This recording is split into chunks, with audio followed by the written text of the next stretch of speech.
আমাদের রুম পরিষ্কার হচ্ছে হাওয়া মেশিন দিয়ে। রুম পরিষ্কার হয়ে গেল, এখন আমরা কেমিক্যাল ঢালবো।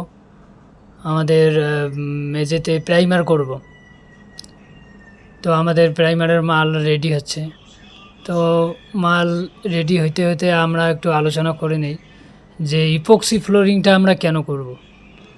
তো ইপক্সি ফ্লোরিং করব আমরা এই জন্যই যে এটা লাইফ টাইম। এটা মেঝে যতদিন আপনার মেঝে ছাদ ভালো থাকবে অতদিন এটাও ভালো থাকবে। আমরা টাইলস করলে যেরকম সাধারণত জয়েন্ট থাকে, এটাতে সেই জয়েন্ট থাকবে না। এবং যে আপনারা যেরকম ডিজাইন চাবেন সেরকম ডিজাইন করতে পারবেন, কোনো সমস্যা নেই। এবং এটাতে কি হবে, যদি একটা 2 কেজি ওজনে হাতুর পড়ে লোহার, তারপরেও ফাটবে না। আর যদি টাইলসে পড়ে তো ওটা ফেটে যাবে।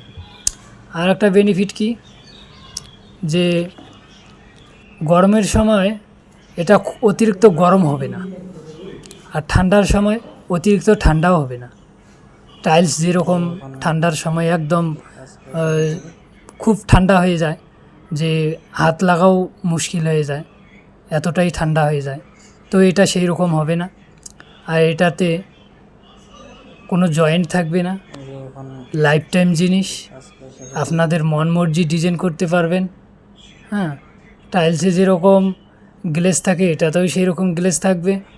টাইলসে যেরকম 20-25 বছর পরে ওর হাঁটাচলা করতে করতে ওর উপরে গ্লেজটা নষ্ট হয়ে যায়, এটাতেও এরকম হবে, কিন্তু আর সামান্য কিছু খরচে এটা আবার নতুন করে গ্লেজ নিয়ে আসা যাবে।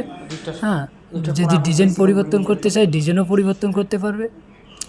তো আপনারা যোগাযোগ রাখবেন, ভিডিওটা বেশি বেশি করে শেয়ার করবেন। দিনহাটা কুচবিহারের মধ্যে যে কোনো এরিয়াতে কাজ হলে আমরা চলে যাব, আপনারা যোগাযোগ করবেন। ভিডিওটা বেশি বেশি করে শেয়ার করে অন্যজনকে দেখার সুযোগ করে দিবেন। আমাদের স্ক্রিনে নাম্বার দেওয়া আছে এবং ডিসক্রিপশনে দেওয়া থাকবে।